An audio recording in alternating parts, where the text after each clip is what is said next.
Vous avez toujours rêvé de faire vos propres croissants maison, ça tombe bien parce qu'on est là pour ça, pour vous expliquer une recette un tout petit peu technique. Ouais, pas trop. Mais alors vous allez voir, à la fin le résultat, c'est moi qui l'ai fait, t'as goûté mes croissants, là je peux vous dire que vous allez pouvoir vous la péter. Ok, on y va. Alors c'est parti, on va commencer par réaliser une détrempe. Voilà. Donc pour la pâte feuilletée levée, on va commencer par la farine à mettre dans un robot, le sucre, le sel, la levure boulangère. Alors levure sèche ou levure fraîche, hein, c'est comme vous voulez, d'accord? Et du lait. Voilà. Ce qui est important, c'est de pétrir très doucement parce que si vous donnez trop de corps, vous allez avoir une pâte trop élastique et pour faire la pâte feuilletée levée, ça va être un petit peu compliqué. Donc ne pas trop pétrir, vitesse très très lente, on y va doucement et on pétrit le moins possible. Voilà, dès que la pâte, vous voyez, elle a commencé à bouler, on la stoppe très très vite, d'accord? Parce que le problème d'un batteur, c'est qu'on a tendance à trop la travailler. Et il faut vraiment éviter cette élasticité, d'accord? Donc Nadia, tu vas la travailler un petit peu à la main, ça pour pas trop la travailler. Voilà, ce que tu cherches, c'est à la bouler, c'est ça? Voilà, exactement. Voilà. Donc vous voyez, si c'est pas très bien amalgamé, c'est pas très grave, parce qu'on va le terminer à la main. Et surtout, on a une pâte qui est pas trop élastique, elle est impeccable.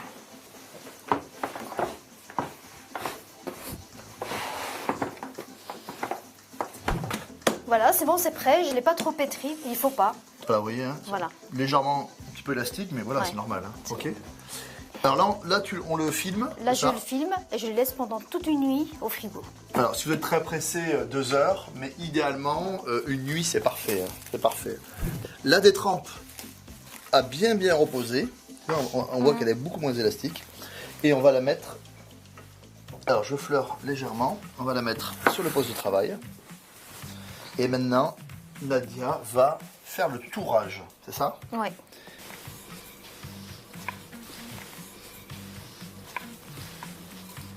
Je prends mon beurre.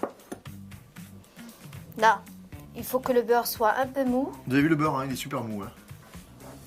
Et je l'étale au milieu. Vous avez vu, c'est comme une pizza, sauf qu'on a remplacé la sauce tomate par du beurre. Mais sinon, c'est pas plus gras qu'une pizza. D'accord? Alors, on y va. Donc là, tu rabats. Je rabats et je vais le faire avec les 4 côtés. Là, tu fais un petit peu comme un portefeuille, en prenant bien soin d'avoir le beurre au milieu. Je rabats ici. Pour bien fermer. Vous avez vu, on enchâsse, on emprisonne le beurre au milieu, d'accord? Alors ça, c'est bien ce que tu fais parce que ça te permet de ne pas écraser tout. Voilà. Voilà, c'est un très bon geste, ça. Voilà, et là, tu fais classique. Là, elle a fait un boulot vraiment nickel. Maintenant, tu vas plier en 3, c'est ça? Juste en portefeuille. Voilà, tac. Et comme ça. Vous avez vu, il n'y a pas de chevauchement, là, c'est nickel. Et je vais filmer la pâte. Allez, on la filme, pour pas qu'elle croûte, hein, toujours. On va la laisser au frigo pendant 10 à 15 minutes. Minimum, hein. Si c'est 1 heure ou 2, c'est vraiment pas grave. C'est-à-dire que je pourrais presque la faire la veille.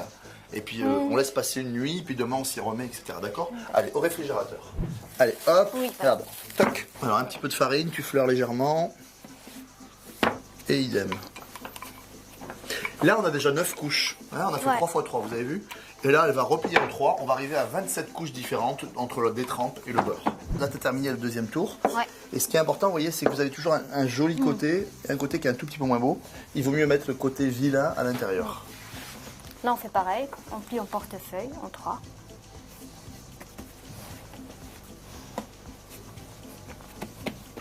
Et rebelote. Filmer la pâte. Allez, on refilme. Et on passe au frigo.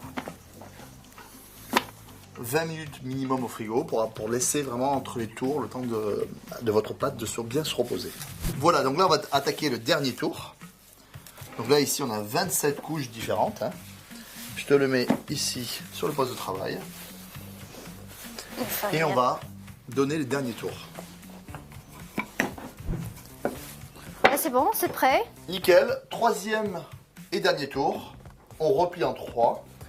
Juste à appuyer un tout petit peu pour souder les 3 couches ensemble. D'accord. Et que tout à l'heure, quand on va bien l'utiliser, quand il sera bien froid, on ait un truc bien régulier comme ça. Tu vois, que ça soit un petit peu soudé par le froid, quoi. On le filme une dernière fois. Donc là, à partir de là, au minimum 1 heure au réfrigérateur pour avoir une pâte qui soit pas trop élastique, pour pouvoir réussir vos viennoiseries. Donc maintenant on va l'étaler. On va essayer de garder une belle forme de rectangle et 3-4 mm, pas trop fin, d'accord, c'est important. Alors on y va doucement. On va essayer de garder la forme un petit peu rectangle. Hein. C'est bon là notre pâte, on l'a bien étalée. Vous avez vu la pizza, hein. Nickel. Ok. Tu refleures un petit peu, c'est ça? Oui, par précaution. Hop. Là je vais juste... Tu pars. Je pars. Et maintenant on va les couper en triangle. Là, on fait ça. Et ici, comme ça? Voilà, comme ça. Tac. Voilà, et on continue, regardez. Attends, on fait toute la bande. Voilà. Tac. Là, on les a tous découpés en triangle. Oui. Et là, t'as un petit truc. Oui, là, je fais une toute petite incision.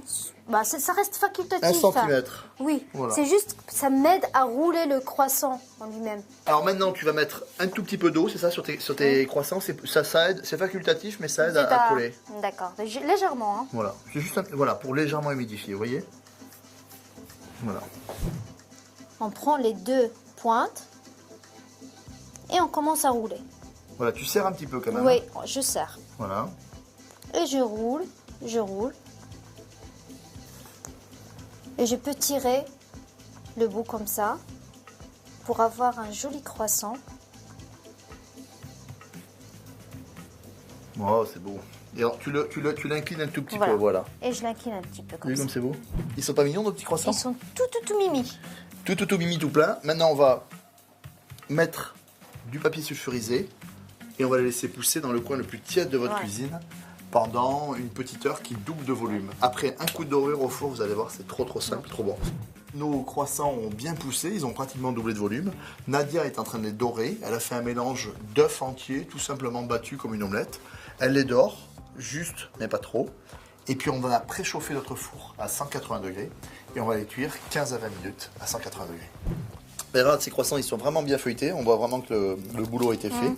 Ça donne vraiment, tu vois, c'est hyper croustillant. Il faut juste les laisser tiédir avant de les déguster. J'espère qu'on vous a donné envie de réaliser vos croissants maison.